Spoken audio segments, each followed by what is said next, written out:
Hi Gemini, Sun, Moon, Ascendant, or Venus. This is Dane, and I'm going to be doing your September 1st to the 15th, 2021 reading for you. Now, this reading will focus on increasing our intuitive abilities. And if the reading resonates with you, don't forget to like, comment, and subscribe. If you're interested in any of the cards that I'm using, they will be listed and linked in the description box below. Now, before we begin this reading, let us clear the energy space, raising our own energy vibration and releasing any negativity. So take a nice deep breath in, exhaling whenever they feel comfortable for you.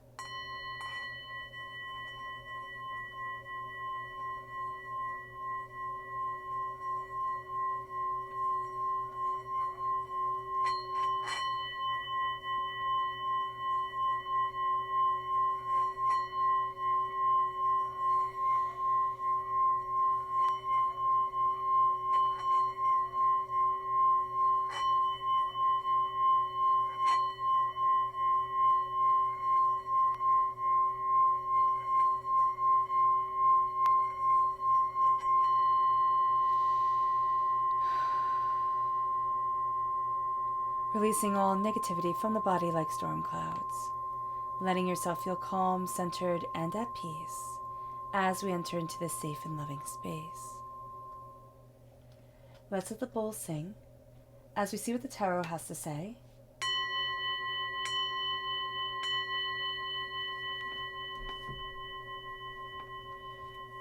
Gemini, September 1st to the 15th, 2021, Gemini, increasing intuitive ability.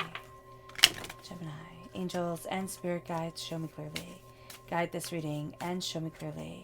Angels and spirit guides. Angels and spirit guides, show me clearly. Guide this reading and show me clearly. Angels and spirit guides. Angels and spirit guides. Angels and spirit guides, show me clearly. Guide this reading and show me clearly. Angels and spirit guides.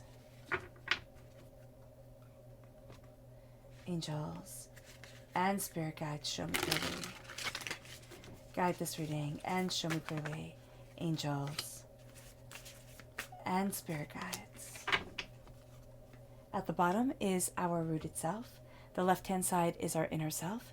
The middle, our heart, our emotional self. The right-hand side, the public arena, the public self. We have Aries, we have the Emperor, which is Aries energy. If we have Aries within our natal chart, that's coming through very strongly as a rooting and grounding power for us.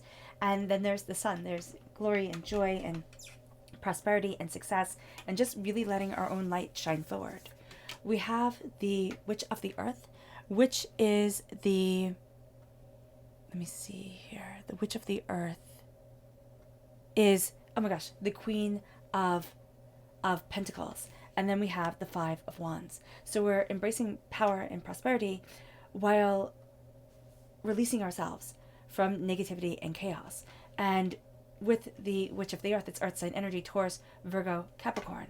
It brings us to our emotional selves, which is the Four of Cups, and the King of Wands, fire sign energy, Aries, Leo, Sagittarius. If we have this within our natal chart, that's coming through very powerfully in our hearts, just like if we have earth sign energy within our natal chart, that's coming through very powerfully within our inner self. In the public arena, we have the Two of Wands, and we have the Six of Cups. I really like the Six of Cups. It brings much more of a playful celebration than the Six of Cups usually holds. So that's a really nice thing. That's a really nice thing here. And that's going to be one of the things that we're surprised with during this time. It's like the past doesn't have the power over us that it once did. Now let's look at our chakra energy. Angels and spirit guides, show me clearly. Forgiveness. I love that. It's one of my favorite chakra cards. It's the heart chakra, and it's a heavy one. It's saying forgiveness. And this isn't just talking about forgive somebody else. This is saying, have you forgiven yourself for not being at the place in your life you thought you were going to be? For the struggles and the tribulations and the hardships and the pains that you have lived through? Have you forgiven yourself for not being perfect? For not being somebody else's expectation? When we talk about forgiveness, it's magnanimous to forgive another. You know, to say, oh, I forgave my abuser. I forgave my tormentor. You know, there's something to it that we look at it and it's like, oh, wow, that's so noble. But when we say, I forgave myself, people might not even understand why are you punishing yourself? What is there to forgive? But when we look at our hearts and we look at the weight that we carry, one of the things that stops us from really trusting our intuition is the fact that we do not trust ourselves. So why is that? Forgiveness, that helps us step into our power. That helps us claim our story, ourselves, and what we are creating and what we desire within our lives. It moves us to the energy we need to be mindful of during this time. Angels and spirit guides, show me clearly. Guide this reading and show me clearly. It's the Queen of Swords. Now we're represented by the queens by the swords. There we go. In the minor arcana, we are represented by the lovers in the major arcana. And so when the Queen of Swords comes in and says, this is the energy you have to be mindful of, we have to be mindful of overthinking and overanalyzing things. We also have to be mindful of oversharing, because there's going to be, the fact of the matter here is, like, we're going to connect with somebody, and there's going to be a sharing of words, as there always is when a Gemini connects to anybody. But we're going to overshare and give them a vulnerability and give them a kind of way in to hurt us that we don't want them to have. So that's going to be really important during this time, because this isn't going to be a person who would learn, sacred information about a person, like learn their story and what they have been through and how they have developed, and not use that against them. This is going to be a person who absolutely does. So don't be fooled because you feel like you can talk to them. Don't be fooled because they're good with words and they have a way of weaving things together. It moves us to the Emperor. It's like, claim your throne. But it also, Spirit is saying here, trust everyone but brand your cattle. Know what is yours. Know what you're working towards. Know what you desire and what you want and who you are and where it is that you want to be. The Emperor sits on his throne and says, this is my divine right. And so when we embrace our intuitive power, when we embrace the power of our individual self, we have to say to ourselves, this is my divine right. This is my power. This is my wisdom. This is my guidance forward. And it brings us then to the sun. It brings us to a beautiful brilliance that gets to shine. It brings us to embracing our brilliance within us, to moving forward in power and integrity and understanding and determination. At our root, we shine.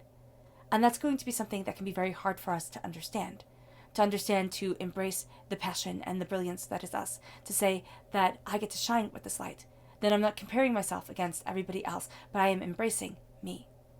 And so as I shine, I am emboldened, I am embodied, I am who I am more so than ever before.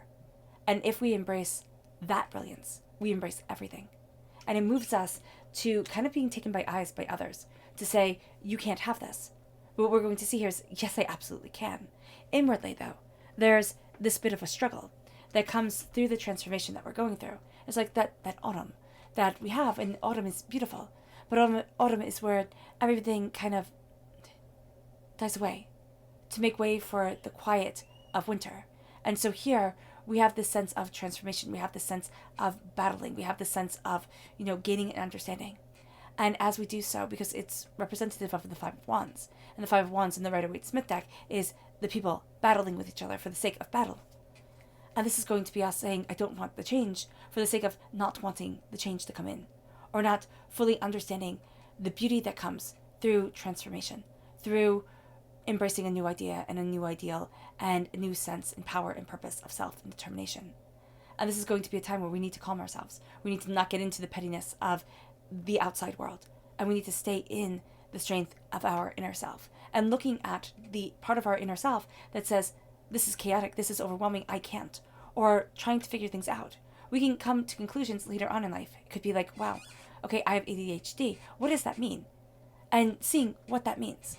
And not as an excuse or anything like that, but saying, well, how do I need to approach things? How do I need to approach me because of this? And that's just a personal example for myself. Now, we could be coming to these realizations for everything.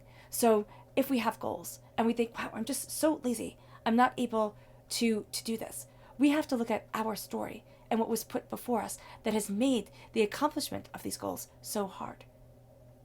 And the inner conflict so great. And being able to respect ourselves along the way. And it brings us to the Witch of the Earth. It brings us to connecting with ancient power, ancient mysticism, to the earth in its power, in its glory, in its insight, and its ideas. And to be able to say, but this is me. And I connect with the earth. I connect with my primitive power, I connect with what grows inside of me and what grows around me. And as I do so, I see me more and more each time. I understand me more and more each time. It brings us then to the Four of Cups, because we're embracing this power that doesn't come from an outside source. It comes strictly from the inside source of ourselves. Our connection with spirit, so we could say that that's an outside source, but as we're learning to harness this, as we're embracing this, it's all internal. And we have to be able to understand the way that spirit speaks to us, the way that we are inspired. Now, it can be that we get pictures and glimpses and hear certain things, and we have to figure out how to interpret that, how to put that all together, how to move that forward. It moves us to the Four of Cups because it's a gift that's coming that is really hard to see and doesn't feel like a gift at all. We want to increase our intuitive abilities, and we see what that looks like, in the movies, what is it, Doctor Strange or something like that. And we think, oh, okay, that's how it's supposed to be. But it's going to be such an individualized journey. It's going to be such a sense of personalized understanding and opening up the door and being able to trust ourselves, maybe in a way that we've never trusted ourselves, because people have told us we're wrong, we're not good enough, we're not this enough, we're not that enough, and we let their negativity become our narrative. And this is going to be a time where we start to look at this gift of trusting our own intuitive, instinctual power and saying there's more to me than meets the eye. And it brings us to the King of Wands. It brings us to this place of strength and fire and focus and insight and ideas and transformation. It brings us to this place that says, this is the fire that burns inside of me. I'm not apologizing for it. I'm not explaining it to anyone. I'm embracing it. Like a tiger, I get to be solitary and powerful. And as I embrace my intuitive understanding, and as I embrace my skill for my soul and myself and what I desire, I am solitary and powerful. I am brilliant and divine. And as we see this and as we say this, there is a fire in us that grows. And our heart is saying, fuel the fire. Let the fire boil the water. Let it take away all the impurities. Let it make it safe for us to drink and to hydrate our bodies and bless our souls. It brings us then to the Two of Wands. It brings us to moving forward in a way that is rather extraordinary. It brings us to this place of, I have a greater horizon than I realized. I have a powerful way forward that I never thought of before. I get to celebrate. I get to see that there's greater space for me in the waking world than I had thought. We could have thought it was one road or another. And now we're starting to see that there's more to the horizon than we realize. There's more depth to the water than we will ever be able to measure ourselves. And there's greater things for us than we know. And Gemini, during this time, to be able to embrace that, to be able to understand that, to be able to open up that door and say, yes, it's time, that's everything. And it brings us to the Six of Cups. Now, it brings us to this place where the Six of Cups is nostalgia. All right. And it can be that we start to live a bit in the past. Oh, if I would have known this earlier, my life would have been so much easier. I wouldn't have made these mistakes. I wouldn't have had these hardships. The thing with hardships and mistakes and suffering is that it builds compassion. The people who never suffer, they have a very hard time with compassion and understanding. But the people who do suffer, they have this ability to connect. And that's what embracing our intuitive ability is. It's not saying that we have to go seek out suffering, though, there is an argument that that's a path in life. But what it is saying here is it's turning the hardships into something beautiful. It's not being held back because we get to play. We get to embrace, we get to enjoy. And the thing with play is that a human being cannot play if they do not feel safe. And so when people say, wow, I haven't laughed like that in years, I haven't had that much fun in years, they haven't felt safe enough in years to be able to play like their heart wants them to. This is going to be a time where we need to set aside time to play, to laugh, to enjoy, to embrace. It moves us to our subconscious energy to be mindful of. And that's the Star. Aquarius energy. Somebody who is selling dreams too good to be true. But because we want them so much, because we're so, guided by them, by our dreams and our wishes, we go after it. We say, yes, of course, I'll listen to everything that you say, without fully knowing ourselves first. We have to know ourselves first. Our limitations, our blessings, there can be coaching one-on-one to develop our own intuitive power. And let me know if you guys want that, if you're interested in that. But there's a sense here of being able to open up the doors towards dreams, but needing that to be connected to the individual heart, to the individual power, to the individual self. It moves us then to our subconscious chakra message, which is divine wisdom. This is the soul star chakra, located 6 inches above the crown. This is a time where wisdom rains down on us, where we're breaking down barriers, where we're seeing ourselves move forward in ways that we hadn't anticipated, hadn't expected, and we think, why the heck not? Why not move forward this way? Why not go after this dream? Why not embrace this line of understanding? Because the wisdom is coming, and it's helping us break down barriers that we didn't even know we had. And it's helping us move forward in ways that we hadn't seen. And it brings us to our subconscious rooted energy, which is us, the lovers. The very essence of ourselves coming forward. Our subconscious is saying, this is me. I need to embrace what I love within life. I need to fall in love with life again. I need to open up the doors, and I need to embrace what I desire. And as I do so, it moves us to our subconscious inner self, which is healing. And as we embrace healing, we embrace the Chariot in the Major Arcana, in the Rider-Waite-Smith Major Arcana. This is the sense of moving forward, of the subconscious and the conscious coming together, of healing, of understanding, of loving, of seeing. And there's so much during this time as we're in this movement forward, as we're in this transition space from who we once were to who we are. And we're moving down this path. There's a healing, there's a cleansing, there's a power that comes forward. And it's almost like, why hadn't I seen that? It's almost like every incarnation of ourselves, every ancestral blessing, every, ancestor along the way. And it doesn't have to be of our, ancestral line, but of humanity comes together to say, there's more to you and there's more for you than we give credit to, or we know. It's time to open up the gate, and it's time to understand the bigger picture, the bigger power, and it moves us to our subconscious emotional self. And that's the Hierophant. Now, if we're born on the cusp with Taurus or have Taurus within our charts, our hearts are going to be very grounded. They're also going to be astoundingly sensual. Now, this is also saying that our hearts are grounded and sensual in and of themselves. There's going to be different levels of magnitude to this, though. The Hierophant says, follow your truth and follow your wisdom. Do not let others speak for you when you yourself speak what is divinely guided. This is going to be a time where we need to say what is innately me, what is right for me, what is powerful for me, how do I lead myself forward? And that's going to be important because the Hierophant in the Rider-Waite-Smith deck, is representative of the Pope. And the Pope in medieval times told kings, queens, and emperors and empresses what to do. He was the main power. And here we are embracing the main power of ourselves. That if we go against this, just as in medieval times they thought that they were going against, the word of God, if we go against this aspect of ourselves, this wisdom, this connection to the sacredness, we go against the reason why we're on this earth and the power that we're moving forward in. It brings us then to our subconscious public arena, and that's the Eight of Pentacles. The Eight of Pentacles is our hard work paying off, is us being able to create something beautiful and powerful, to ascend higher and higher and higher in our own creativity, in our own connection with our success, with the beauty that we are developing within our lives, with knowing that our time has been well spent and well cared for. But don't think it's not worth it. The Eight of Pentacles is it's worth it, and people are seeing your worth.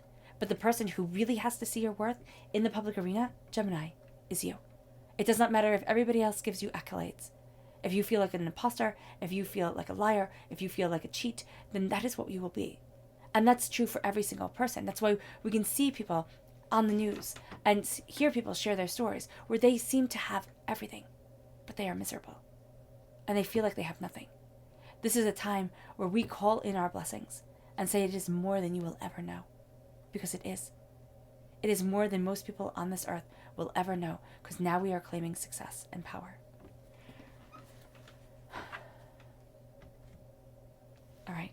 All right, Gemini. I hope this reading has resonated with you. I wish you nothing but light, love, peace, and happiness. May harmony always be with you.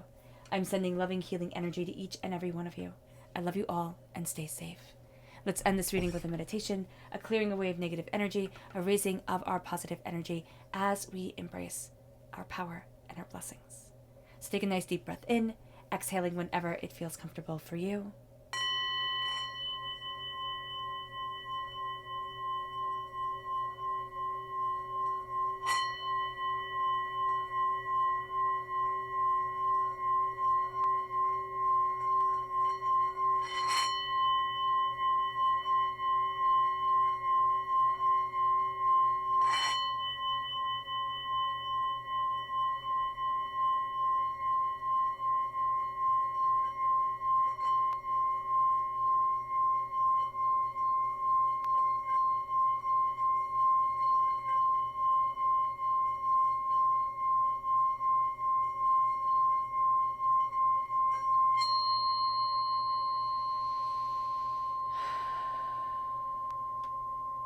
May you move forward in peace and in harmony, Gemini.